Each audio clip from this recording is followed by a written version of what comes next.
അയ്യോ അമ്മേ, സിയോ ആകെ പ്രാന്ത് കയറിയിരിക്കാൻ തോന്നുന്നുണ്ട്. അങ്ങേരത് എന്തൊക്കെയാ പറയാൻ പോകുന്നതെന്ന് ദൈവത്തിനറിയാം. Good evening sir. സാർ എന്നെ വിളിപ്പിച്ചെന്ന് കേട്ടു.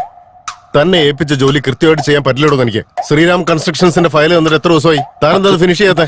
അത് പിന്നെ സാർ, ഞാൻ വേറെ ചില ജോലികളിൽ തിരക്കിൽപ്പെട്ടുകൊണ്ട് ഇത് കുറച്ച് പെൻഡിങ് ആയി പോയി. സാർ പേടിക്കണ്ട, ഞാൻ നാളെ തന്നെ ഇത് സെറ്റാക്കി ഇവിടെ കൊണ്ട് സബ്മിറ്റ് ചെയ്യും. ഇന്ന് തന്നെ അത് ഫിനിഷ് ചെയ്യുന്നതിൽ എന്തെങ്കിലും ബുദ്ധിമുട്ടുണ്ടോ? അത് പിന്നെ ഇപ്പൊ സാറിനോട് ഞാൻ എന്താ പറയാ, അതായത് ഇപ്പൊ സമയമായില്ലേ സാറേ പോവാൻ. അല്ല, ഈ മാസം താൻ എത്ര ദിവസം ജോലിക്ക് കയറിയിട്ടുണ്ടോ അറിയോ? അങ്ങനെ വെച്ചാൽ അറിയില്ല സാർ. 8-ാം തീയതി ആയപ്പോ 1, 2 സാർ ഏകദേശം ഒരു 10-12 ദിവസം ഞാൻ ജോലി ചെയ്ത് കാണും. ഈ ഫയൽ ഇന്ന് തന്നെ റെഡി ആയില്ല എന്നുണ്ടെങ്കിൽ ഇന്നത്തെയും കൂടെ ചേർത്ത് തന്റെ സാലറി കേട്ടോ. അയ്യോ എന്റെ പൊന്ന് സാർ, എന്നെ വയറ്റ് തെറിക്കില്ല സാറേ. ഞാൻ ഈ ജോലി വെച്ചിട്ട് ജീവിച്ചു പോകുന്നത്. ഞാൻ ഇത് ഇന്ന് തന്നെ ചെയ്ത് തീർക്കാം. എന്റെ ഉള്ളിൽ എന്താണോ എന്റെ ID കാർഡ് എവിടെ? സാർ, ഈ വോട്ടർ ID ഞാൻ വീട്ടിലെ പേഴ്സണോടെ മറന്നു വെച്ചിട്ട് വന്നത്. കമ്പനി ID കാർഡിന്റെ കാര്യം ചോദിച്ചേ? അയ്യോ എന്റെ പൊന്ന് സാറേ, ഞാൻ വീട്ടിൽ നിന്ന് വന്നപ്പോ ഇത് കറക്റ്റ് ആയിട്ട് ഇട്ടതാ. ആത്മാർത്ഥതയോടെ വേഗം ഓടി വന്നപ്പോ ചിലപ്പോ റോട്ടിൽ വീണ് പോയതായിരിക്കും. കമ്പനി ID കാർഡ് പോലും സൂക്ഷിക്കാൻ എനിക്ക് അറിയില്ല. താൻ പിന്നെ എങ്ങനെയാണോ ഈ ഫയലൊക്കെ നോക്കുന്നത്? ഇന്ന് തന്നെ ഈ ഫയൽ എനിക്ക് റെഡിയാക്കി കിട്ടണം. Out. Sir file sir, if you don't mind എനിക്ക് ഇന്ന് തന്നെ വേണമെന്നാ പറഞ്ഞത്. Out. Okay sir, good morning sir. ഞാൻ നാളെ തന്നെ ചെയ്ത് തരുന്ന. ഈ ഫയൽ ആര് ഫിനിഷ് ചെയ്യണം? ഞാൻ തന്നെ ചെയ്യാം സാർ. അല്ല സാർ, ഇതൊരു ഐശ്വര്യ എന്നാണല്ലോ പേര് എഴുതി വെച്ചിരിക്കുന്നത്. ഇന്ന് എനിക്ക് ഫിനിഷ് ചെയ്ത് കിട്ടണം. Out. Okay sir, good morning sir. എല്ലാ ജോലിയും ഞാൻ തന്നെ ചെയ്യാം സാറേ. ഒരുമാതിരി മറ്റോടത്ത് പരിപാടി ആയിപ്പോ ഞാൻ ഒറ്റയ്ക്ക്. ജോലി കഴിഞ്ഞോ? ഐശ്വര്യ എന്നല്ലേ കേട്ടെ? ഇതുവരെ കഴിഞ്ഞില്ലേ? ഒരു ഹാഫ് ആൻ അവറും കൂടെ എടുക്കൂ സർ. പെൻഡിംഗ് വർക്ക് എന്തെങ്കിലും ഉണ്ടെങ്കിൽ അത് നാളെ ചെയ്യാം. സിസ്റ്റം ഓഫ് ചെയ്തിട്ട് റെഡിയാകാത്ത ഫയലും ഒക്കെ എടുത്തോണ്ട് നേരെ എന്റെ റൂമിലേക്ക് വാ. സിയോ, ഞാൻ നാളെ ചെയ്തു തരാന്ന് പറഞ്ഞപ്പോ എന്റെ സാലറി കെട്ടി എന്ന് പറഞ്ഞു എന്നെ പേടിപ്പിച്ച് കണ്ടില്ലേ നാറി. ഇപ്പതേ എന്റെ കൊച്ചിനെയും കൂടി നോട്ടിട്ട് അവളെയും സെറ്റാക്കാൻ നോക്കാം. ഇവനെ പോലുള്ളവരൊക്കെ തൊലി ഉരിച്ച് മുളക് തേച്ച് വറുത്തെടുക്കണം. സാറ് നല്ല പണി കൊടുത്തിട്ടുണ്ടല്ലോ. എന്റെ ദൈവമേ, ആ വൃത്തിയോട്ട് സിയോ ആണെങ്കിൽ എന്റെ കൊച്ചിന്റെ മുമ്പിൽ വെച്ച് എന്നെ നാണം കെടുത്തി വിടുകയും ചെയ്തു. ഇനിയിപ്പോ എന്താ ചെയ്യാ ഞാൻ? നാളുടെ മുഖമാണോ കണി കണ്ട താലടിച്ച് പൊട്ടിക്ക് ഞാൻ ഓടിക്കോ. നീ ഇന്നലെ വന്നു കയറി ഞാഞ്ഞൂളൊക്കെ എന്റെ തല കയറി നിരങ്ങാൻ നോക്ക. ഇവരൊക്കെ വീട്ടിൽ പോവാണോ? പിന്നെ ഈ ഓഫീസിലെ മുഴുവൻ ജോലിയും ഞാൻ തന്നെ രാത്രി ഒറ്റയ്ക്ക് കൂത്തിരുന്ന് ചെയ്യണമെന്നാണല്ലോ. എന്താടാ സിയോ വഴക്ക് പറഞ്ഞോ? അല്ലടി മടിയിലിട്ട് കൊഞ്ചിക്കായിരുന്നു. വീണ്ടാതെ പോവാൻ നോക്കടി. മനുഷ്യ വെറുതെ പ്രാന്ത് മത്തങ്ങ വെറുതെ എന്റെ അടുത്ത് കളിക്കാൻ നിൽക്കാൻ ഞാൻ ആരാന്ന് നിനക്ക് അറിയില്ല. നീ ആരായാലും എനിക്കെന്താ? നിനക്കല്ലേ കണക്കിന് കിട്ടിയ കണ്ണുരുട്ടി നോക്കി വെടിവിന്ന പോവാൻ നോക്കണേ. ഒറ്റത്തിന് ബഹുമാനിലുണ്ടേ. അയ്യോ, സ്കൂളിട്ട് പോകുന്ന പിള്ളേരെ പോലെ എല്ലാവരും പോവാണല്ലോ. ഒരു ജില്ലാത്ത മുഴുവൻ ജോലി എന്റെ കയ്യിൽ ഏൽപ്പിച്ചിരിക്കുക. ഇതൊക്കെ ഏത് കൊല്ലം ചെയ്ത് തീരുമെന്തോ. ഇനി എന്തൊക്കെ വള്ളിക്കെട്ടാണാവോ എന്റെ പിന്നാലെ വരാൻ പോകുന്നത്. രക്ഷപ്പെട്ടു. എന്തായാലും എന്റെ ജോലി കഴിഞ്ഞു. എന്റെ പൊന്നു മച്ചാനെ, ഇത് എന്താടാ? ഇതെന്താ 2 ഫയലുമായിട്ട് വന്നിരിക്കുന്നത്? മീറ്റിംഗിനിടയ്ക്ക് പേയ്മെന്റ് ഇൻക്രീസ് ചെയ്ത് തരാന്ന് പറഞ്ഞല്ലേ? അതിനു വേണ്ടിട്ട് 2 ഫയലും എടുത്ത് ഓവർടൈം ചെയ്യാനുള്ള പരിപാടിയാ. ഭാഗ്യശാലിയാടാ നീ. എനിക്കറിയാത്തൊരു സത്യം ഞാൻ പറയട്ടെ. ഞാൻ ഇവിടുന്ന് എഴുന്നേറ്റ് നിന്റെ മൂക്കടിച്ച് പരത്ത് ഞാൻ പിന്നെ എന്റെ വീട്ടുകാർക്ക് പോയി മനസ്സിലാവില്ല. ഒന്നും മിണ്ടാതിരിക്കട്ടെ. മനുഷ്യൻ വെറുതെ പ്രാന്ത് കേട്ടില്ലേ? വേഗം തന്നെ പ്രമോഷൻ കിട്ടി വിജയിക്കട്ടെ. എന്നാ പിന്നെ ഞാൻ പോട്ടെ. മോനെ നിക്കടാ, ഒരു 5 മിനിറ്റ് എനിക്ക് വേണ്ടി വെയിറ്റ്. എന്താടാ നിനക്കെന്താ ഇവിടെ തനിച്ചിരിക്കാൻ പേടിയാ? പേടിയാ? പേടിയുടെ അർത്ഥം എന്താന്ന് പോലും എനിക്കറിയില്ല. കുറച്ചു നേരം മുമ്പ് വലിയ കാര്യമായിട്ട് എന്തൊക്കെ പറയുന്നുണ്ടായിരുന്നല്ലോ. ഇപ്പം എല്ലാം ഓക്കെ? നീ പാട് നോക്കി പോടാ. ക്ഷമിക്ക്, ഞാൻ പറയട്ടെ. അതായത് കാര്യം എന്താണെന്ന് വെച്ചാൽ, അതായത് എനിക്ക് സത്യം പറഞ്ഞാൽ എനിക്ക് നല്ല പേടിയുണ്ടാ. ഞാൻ ഈ ചെറുപ്പത്തിൽ ഒറ്റയ്ക്ക് ഇരിക്കുന്ന സമയത്തെ പേടിച്ചിട്ട് എന്റെ മൂത്രം വരെ പോറുണ്ട്. പാവം എന്റെ അമ്മ എന്നെ ചീത്ത പറഞ്ഞിട്ട് സ്നേഹം കൊണ്ട് അതൊക്കെ അമ്മ തന്നെ ക്ലീൻ ചെയ്യടാ. നിന്റെ ഈ കഥയൊന്നും കേട്ടോണ്ട് നിൽക്കാൻ എനിക്ക് സമയമില്ല. ഇപ്പൊ തന്നെ നേരം വൈകി. ഇതിൽ കൂടുതൽ എനിക്ക് ഇവിടെ നിൽക്കാൻ പറ്റില്ല. തന്നെയല്ല, എന്റെ വീട്ടില് എനിക്ക് വേണ്ടപ്പെട്ട ഒരാൾ എനിക്ക് വേണ്ടി വെയിറ്റ് ചെയ്യുന്നുണ്ട്. എന്നാ ഞാൻ പോയിട്ട് വരട്ടെ. എടാ നിക്കട പോലെ ഞാൻ നിന്റെ കാല് വീഴാൻ പോലും തയ്യാറാടാ. ഇനി നീ വീട്ടിൽ പോകുന്ന കാര്യം എന്നോട് പറയരുത്, പറഞ്ഞേക്കാം. നീ എവിടെ ഇരുന്നേ ഇരിക്കി, ഞാൻ പറയട്ടെ. അല്ല പിന്നെ എന്തൊരു കഷ്ടം നോക്കി. നീ എന്ത് പറഞ്ഞാലും ഞാൻ ചെയ്യാം. പക്ഷെ വീട്ടിൽ പോകാന്ന് പറയരുത്, ഞാൻ പെണം കേട്ടോ. ഇടാ, നീ എന്നെക്കാളും വലിയ പേടിത്തോണ്ടാണോടാ? പോരാത്തിന് പേടിയില്ലാന്ന് ശരിക്കും അഭിനയിക്കുകയാണല്ലേ? അതൊക്കെ ഇപ്പൊ പറയേണ്ട കാര്യം എന്താ? ഞാനാണെങ്കിൽ എന്റെ വായിലെ നാക്കും വെച്ച് ഇവിടെ ഉള്ളവരൊക്കെ ഒന്ന് പറഞ്ഞ് പേടിപ്പിച്ച് സകല ജോലി അവരെ കൊണ്ട് ചെയ്യിപ്പിച്ച് ജീവിച്ചു പോകാന്ന് വിചാരിച്ചു. ആ എന്നെ കൊണ്ട് ചെയ്യിപ്പിക്കുന്ന കണ്ടില്ല അങ്ങേര്. നിന്നെ പോലെ ഊളയുടെ കാല് വരെ വീണ്ട അവസ്ഥ എനിക്ക് വരുത്തിയില്ലടാ. കണ്ടോ അവസാനം നിന്റെ തനിതരം പുറത്തു വരുന്ന കേട്ടോ. അത് അല്ല ജി, ഞാൻ ഈ പെട്ടെന്ന് പറഞ്ഞു പോയപ്പോ സത്യം പറഞ്ഞു പോയതാ. ശരി, എന്താ ചെയ്യാനുള്ളതെന്ന് വെച്ചാ ചെയ്. ഇവിടുത്തെ എല്ലാ പണിയും ചെയ്തിട്ട് അവസാനം ട്രാഫിക്കിൽ പെട്ട് വീട്ടിൽ ചെല്ലുമ്പോഴേക്കും നേരം വെളുക്കൂടാ. ആ ഒന്ന് ആലോചിച്ച് നീ ഇപ്പൊ പേടിക്കാൻ വേണ്ട. Just wait and see. Just half an അവറിൽ എന്റെ ജോലി മൊത്തം ഞാൻ തീർക്കോടാ. Half an അവറോ? നീ ആദ്യം 5 മിനിറ്റ് എന്നല്ലേ പറഞ്ഞേ? പിന്നെ 10 മിനിറ്റ് എന്ന് പറഞ്ഞു. ഇപ്പൊ ഹാഫ് ആൻ അവർ വേണോ അല്ലേ? നിന്റെ വർത്താനം കേട്ടോണ്ട് നീ എനിക്ക് കൊണ്ടിരിക്കാൻ പറ്റില്ല മോനെ, ഞാൻ പോവാ. നിക്ക് ഞാൻ ഒന്ന് പറയട്ടടാ. 10 മിനിറ്റ് മതിയെന്നേ, ഇതൊക്കെ തീർക്കാൻ ഞാൻ പുലിയല്ലേ. എടാ നമ്മൾ പോകുന്ന വഴിക്ക് നിനക്ക് ഈ മുളക് ബജി ഭയങ്കര ഇഷ്ടമല്ല, ഞാൻ വാങ്ങിത്തരാടാ. ഓ, കാര്യം കാണാൻ വേണ്ടിയല്ലേ? നേരത്തെ എന്നെ കുറിച്ച് അങ്ങനൊന്നും അല്ല പറഞ്ഞത്. ഡാ, ആദ്യം ചെയ്യാനുള്ള എന്താന്ന് വെച്ചാൽ ചെയ്യടാ, വേഗം തീർക്കണം. എന്താണ് നോക്കുന്നത്? എന്ത് നോക്കിക്കൊണ്ടിരിക്കണം? ചെയ്യണം. എന്റെ ജോലി കഴിഞ്ഞാൽ എനിക്ക് വീട്ടിൽ പോകാൻ പറ്റില്ല. ഏത് നേരത്താണോ നിന്നെയൊക്കെ? നീ ഒരുത്തൻ കാരണം എന്റെ ടൈം കൂടെ പോവാ. എന്താടാ ഓട്ടം കണ്ടിട്ട് നോക്കുന്നത്? വേഗം ചെയ്ത് തീർക്കടാ.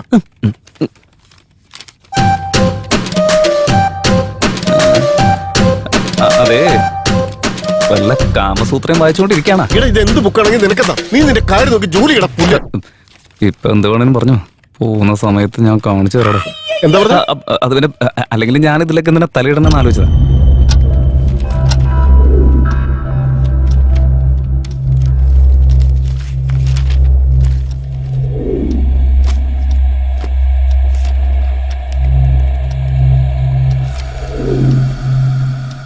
പാർത്ഥസാരഥി, കൊറേ നേരമായിട്ട് ആ ബുക്കിൽ തന്നെ നോക്കിയിരിക്കുകയാണല്ലോ. ഇത്ര കാര്യമായിട്ടെന്താ വായിക്കുന്നത്? എടാ ഊളെ, ഇതൊന്നും നിനക്ക് പറഞ്ഞാൽ മനസ്സിലാവില്ല. അത്ര വലിയ കാര്യം എന്താ? ഓ, പാർത്ഥസാരഥി, നീ ജ്യോതിഷമൊക്കെ വായിക്കാറുണ്ടോ? എടാ ജോലി തീർക്കണം. എടാ, എന്നാലും നീ ചെയ്യുന്നത് ശരിയാണോടാ? നീ ചെയ്യുന്ന ജോലിക്കും ഇപ്പൊ ഈ വായിക്കുന്ന പുസ്തകം തമ്മില് എന്തെങ്കിലുമൊക്കെ ഒരു ബന്ധം ഉണ്ടോടാ? അല്ല, ഈ കാലഘട്ടത്തിൽ നീ ഇതൊക്കെ വിശ്വസിച്ച് നടക്ക? നോക്കൂ വിജയ്, ചില കാര്യങ്ങൾ നമുക്ക് വിശ്വസിക്കാതിരിക്കാൻ പറ്റില്ലടാ. അതേപോലെ ചില കാര്യങ്ങൾ നമ്മൾ ഉറപ്പായും പഠിക്കാൻ വേണം. ഇവനെപ്പോലൊരു മരമുണ്ട്. നമ്മളിപ്പോ ഒരു ഫോറിൻ കമ്പനിയിലല്ലേ ജോലി ചെയ്യുന്നത്, പക്ഷെ നമ്മൾ ജീവിക്കുന്നത് ഭാരതത്തിൽ, ഐ മീൻ ഇന്ത്യയില്. അങ്ങനെയുള്ള ഇവിടെ ജാതി, മതം, ഗോത്രം, ആചാരം, അനുഷ്ഠാനങ്ങൾ, രീതികൾ, വിശ്വാസങ്ങൾ ഇതൊക്കെ നമ്മൾ വളരെ കാലങ്ങളായിട്ട് പിന്തുടർന്നു വരുന്നതല്ലേ. ഇതിന്റെയൊക്കെ അടിസ്ഥാനത്തിലല്ലടാ നമ്മുടെ ജീവൻ തന്നെ മുന്നോട്ട് പോകുന്നത്. ഞാനിതിനൊരു ഉദാഹരണം പറയട്ടെ. നമ്മുടെ ഇന്ത്യൻസ് എത്രയോ പേര് കഴുത്തില് യന്ത്രങ്ങൾ, കയ്യില് ഈ ഏലസ് പോലുള്ളതൊക്കെ കിട്ടാറില്ലേ? നീ ശരിക്കും ഒന്ന് ഒബ്സർവ് ചെയ്ത് നോക്ക്. അത് മാത്രമല്ല, നമ്മുടെ സോഫ്റ്റ്വെയർ കമ്പനി എംപ്ലോയീസ് എല്ലാം രാവിലെ എഴുന്നേറ്റ ഉടനെ TV ഓൺ ചെയ്ത് അതിലെ ജ്യോതിഷ ഫലവും രാശി ഫലവും ഒക്കെ കേട്ട് കഴിഞ്ഞിട്ടല്ലേടാ ഓഫീസിലേക്ക് തന്നെ വരുന്നത്. കൊറേ നേരം അത് നിർത്തറ. ഈ ജ്യോതിഷവും പൂജയുടെ കാര്യം എന്റെ അടുത്ത് പറയാൻ നിൽക്കരുത്. പാവം ജനങ്ങളെയും പറ്റിച്ച് അവരുടെ കയ്യിൽ നിന്ന് പൈസ ഉണ്ടാക്കി ജീവിച്ചുകൊണ്ടിരിക്കല്ലേ. എന്തിനാ നമ്മളെയൊക്കെ ഭരിക്കുന്ന രാഷ്ട്രീയക്കാരില്ലടാ, അവർക്ക് ഇതിൽ വിശ്വസിക്കുന്നു പറയുമ്പോൾ സഹിക്കാൻ പറ്റാത്ത. അതും കൂടെ ചില ചാനലുകാരില്ലേ, അവരിത് ടെലികാസ്റ്റ് ചെയ്യാ. പാവം ജനങ്ങൾ ഇതൊക്കെ കണ്ട് വിശ്വസിക്കാണ്ട് വേറെന്ത് ചെയ്യാന്? നീ ഇങ്ങനെ വളവളാന്ന് സംസാരിച്ചോണ്ടിരിക്കാൻ നിന്റെ ജോലി ആദ്യം തീർക്കാൻ ഒന്ന് ക്ഷമിക്കടാ, അതേ തീരാറായി. ഇപ്പൊ ശരിയാക്കി തരാം. അമ്മേ, ഈ ജോലി ഇന്നെങ്ങും തീരൂല. രണ്ടാം പാദത്തിൽ ഗുരുവിന്റെ പ്രവേശം. വിജയ്, നമസ്കാരം സാർ. സാർ അവിടെ അല്ലടാ, അങ്ങോട്ട് നോക്ക്. ജോലി തീർത്തോ? സാർ തീരാറായി സാർ. ഞാൻ തീർക്കും സാർ. ഞാൻ നാളെ തന്നെ സബ്മിറ്റ് ചെയ്യും സാർ. ഒരു ജോലി ഏൽപ്പിച്ച കൃത്യമായിട്ട് ചെയ്യാൻ നിനക്ക് കഴിയില്ല സാർ. എന്നെ കൊണ്ട് ചെയ്യാൻ പറ്റും സാർ, ഉറപ്പായിട്ടും പറ്റും സാർ. ആ ഫയൽ ഇന്ന് തന്നെ ഫിനിഷ് ചെയ്തിരിക്കണം. ആയിക്കോട്ടെ സാറേ, ഇന്ന് തന്നെ എല്ലാ ജോലിയും ഞാൻ തീർക്കും. രാത്രി ഉറങ്ങിയില്ലെങ്കിലും കുഴപ്പമില്ല, സകല ജോലി ഞാൻ ചെയ്തിരിക്കും. സാർ വേണമെങ്കിൽ ഇന്ന് രാത്രി മുഴുവൻ എന്നെ ഇവിടെ നോക്കി നിൽക്ക്. ഞാനിവിടെ സാർ. എനിക്ക് വയ്യ, മെന്റലായെന്ന് തോന്നുന്നു. ഇവന് ഭ്രാന്തായി.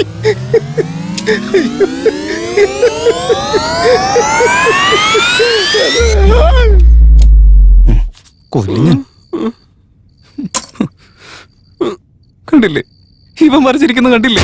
ആ നാണല്ലാത്തവൻ ആ CEO ആണെങ്കിൽ ഞാൻ നോക്കി വെച്ച പെണ്ണിനെ കൂടെ കൂട്ടിക്കൊണ്ട് പോകുന്ന കണ്ടില്ലേ? ആ പെങ്കൊച്ചിന്റെ മുമ്പിൽ വെച്ച് എന്നെ മനപ്പൂർവ്വം നാണം കെടുത്താൻ വേണ്ടി ചെയ്തതാ. അങ്ങേര് ചെയ്ത് കണ്ടിട്ട് ഒരുത്തിന് ഇവിടെ ഒന്ന് ചിരിക്കുന്ന കണ്ടില്ലേ?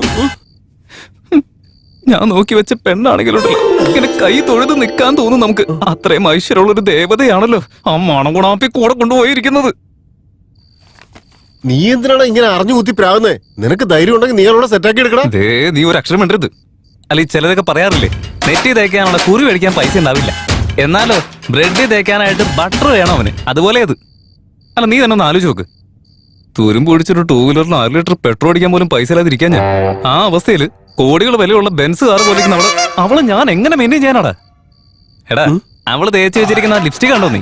അവൾ ഇട്ടിരിക്കുന്ന ഡ്രസ്സ് കണ്ടോടോ നീ? അവൾ അടിച്ചിട്ട് വരുന്ന പെർഫ്യൂം ഉണ്ടല്ലോ, എന്തിനാ അവൾ ഉള്ളിലിട്ടിരിക്കുന്ന എടാ, കണ്ണിനുള്ളിലുള്ള ലെൻസിന്റെ കാര്യം പറഞ്ഞ അത് തന്നെ എത്ര കോസ്റ്റ്ലി ആണെന്ന് അറിയാമോ നിനക്ക്? അവളൊക്കെ ഉണ്ടല്ലോ, നമ്മളെ പോലെ ഉണ്ണാക്കന്മാർക്ക് പറഞ്ഞിട്ടുള്ളതല്ല.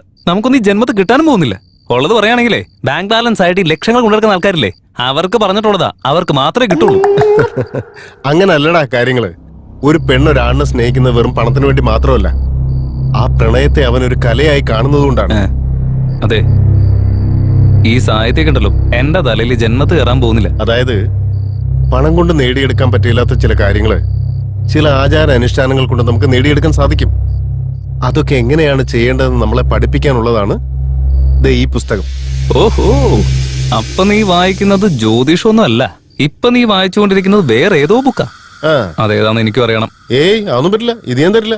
എടാ അത് താഴെ ഞാനൊന്ന് കണ്ടിട്ട് തരടാ. തരില്ല എന്ന് പറഞ്ഞാൽ തരില്ല. നീ നോക്കിയേ, ഞാൻ ഒരു തവണ ചോദിക്കും, മര്യാദയ്ക്ക് തന്നാ നിനക്ക് കൊള്ളാം. നീ എത്ര പ്രാവശ്യം ചോദിച്ചാലും ഞാൻ തരില്ല. ഇവനോട് മര്യാദ എടാ, എന്ത് പരിപാടിയാണ് നീ കാണിച്ച? എന്റെ ബുക്ക് നീ എന്ത് പറഞ്ഞാലും ഞാൻ സമ്മതിക്കില്ല. എനിക്ക് എന്റെ ബുക്ക് കിട്ടണം. ചേടാ, ഒരു പുസ്തകത്തിന് വേണ്ടി വെറുതെ ഇങ്ങനെ തൊള്ള ഓർക്കലടാ. ഒന്ന് സമാധാനിക്ക്. നാളെ കാലത്ത് ആ ക്യാബിൻ തുറക്കുമ്പോ നിനക്ക് അവിടെ ചെന്ന് ഞാൻ തന്നെ എടുത്ത് തന്നാ പോരെ. ഒരു രാത്രി അവിടെ കിടന്നു വിചാരിച്ചാൽ പുസ്തകം അവിടെ നിന്ന് എഴുന്നേറ്റ് ഓടി പോകാനൊന്നും പോകുന്നില്ല. എടാ വിജയ്, ഇതൊന്നും പറഞ്ഞ് ശരിയാവില്ല. എനിക്ക് എന്റെ പുസ്തകം എടുത്തണം. വേണ്ട, എനിക്കിപ്പോ സമയമില്ല. ബുക്കിന്റെ പുറകെ ഒന്നും പോവാൻ പറ്റത്തുമില്ല. ബാഗ് എടുക്ക്, വീട്ടിൽ പോവാം. ആരല്ലേ പിന്നെ എടാ എന്റെ പുസ്തകം എടുത്തടാ. അടിച്ച് പൊട്ടിക്കുന്നുണ്ട് ഞാൻ. എടുക്കടാ. എടാ നീ ഇത്ര നേരം എന്റെ കാല് പിടിച്ചിട്ട് ഇപ്പൊ നിന്നെ തനിക്കൊന്നും കാണിക്കല്ലേ? എടാ കൊച്ചിറക്ക, എനിക്ക് ചെയ്യാനുള്ള ജോലിയൊക്കെ ഞാൻ ചെയ്തു തീർത്തില്ലേ. പിന്നെ എനിക്കെന്ത്? ഇതല്ല എന്റെ മാസ്റ്റർ മൈൻഡ്. നോക്കിയേക്കാതെ പോവാൻ നോക്കടാ. എടാ, തെണ്ടി നീ എന്നെ അടിച്ചല്ലേ? അടിച്ചു പോയില്ലേ? നീ വേണോ പറഞ്ഞാ മതി. നടക്കടാ. ഞാൻ ഓരോ നിനക്ക് അറിയില്ല. നീ ആരാ കോപ്പേ? പോടാ പോടാ പോടാ. കൊച്ചു പിള്ളേരെ പോലെ പുസ്തകം നോക്കി വെറുതെ കടമാണെന്ന് പറഞ്ഞുകൊണ്ട് നടക്കാൻ എടാ, എനിക്ക് എന്റെ പുസ്തകം വേണോടാ. അയ്യേ, എന്തോ നാടേ, നിർത്തടേ. ഒരുമാതിരി കൊച്ചു പിള്ളേര് മിഠായി വേണമെന്ന് പറഞ്ഞ് ഇങ്ങനെ വാശി പിടിക്കാറുണ്ടല്ലോ. അതുപോലെ വെറുതെ ബുക്ക് വേണം ബുക്ക് വേണം എന്ന് പറഞ്ഞ് കുറെ നേരം ആയല്ലോ നീ. എടാ അതെ, നമ്മുടെ ഈ നാടുണ്ടല്ലോ വിജ്ഞാനവും അറിവൊക്കെ വളർത്തിയെടുത്ത് ചൊവ്വാഗ്രഹത്തിൽ വരെ പോയി തിരിച്ചു വരാനുള്ള പ്ലാൻ ഇട്ടുകൊണ്ടിരിക്കുന്ന സമയ. പക്ഷെ നിന്റെ അവസ്ഥ എന്താന്ന് നോക്കി. ജ്യോതിഷം, ഭൂതം, ഭാവി എന്നൊക്കെ പറഞ്ഞ് മനുഷ്യനെ തലേ കയറി നിന്ന് നിര അടിക്കും ഞാൻ. വെറുതെ കുറച്ച് ചെവിക്ക് വരുന്നതാ. നടക്ക്. എനിക്ക് നീ പറയുന്നൊന്നും കേൾക്കണ്ട. എനിക്ക് എന്റെ പുസ്തകം കിട്ടണം. നീ എനിക്ക് ഞാൻ ഒന്ന് റെസ്റ്റും പോയിട്ട് വരട്ടെ. എന്റെ ബുക്ക് എടുത്ത് വെച്ചേക്കണം. വെറുതെ വെളിവില്ലാത്തവരൊന്ന് പറഞ്ഞോളും. ഒന്ന് വേഗം വരാൻ നോക്ക്. അവിടെ തന്നെ വേരും മുളച്ചിരിക്കാൻ നിക്കല്ലേ. ആ വന്ന് നീ ഒരു പാട്ട് പാടുത്താ, ഞാൻ ഒന്ന് ഉറങ്ങട്ടെ.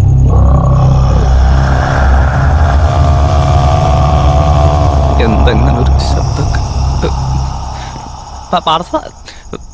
പറസാരതി കഴിഞ്ഞ ഒന്ന് വേഗം ഇറങ്ങി വാടാ, വീട്ടിൽ പോണ്ടേ.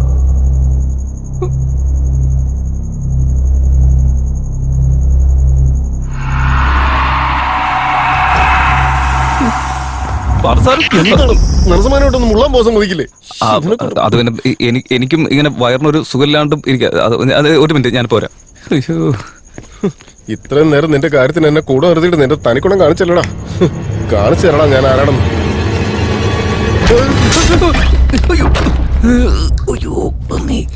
ഒരുമാതിരി മറ്റോടത്തെ പരിപാടിയായി പോയി.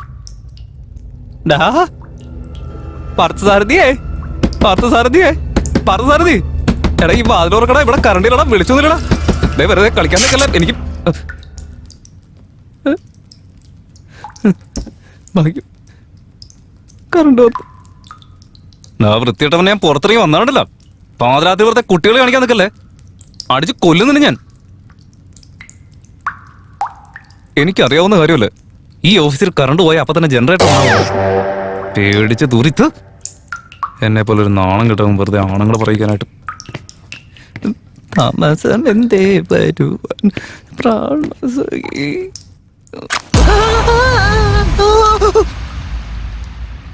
വരല്ലേ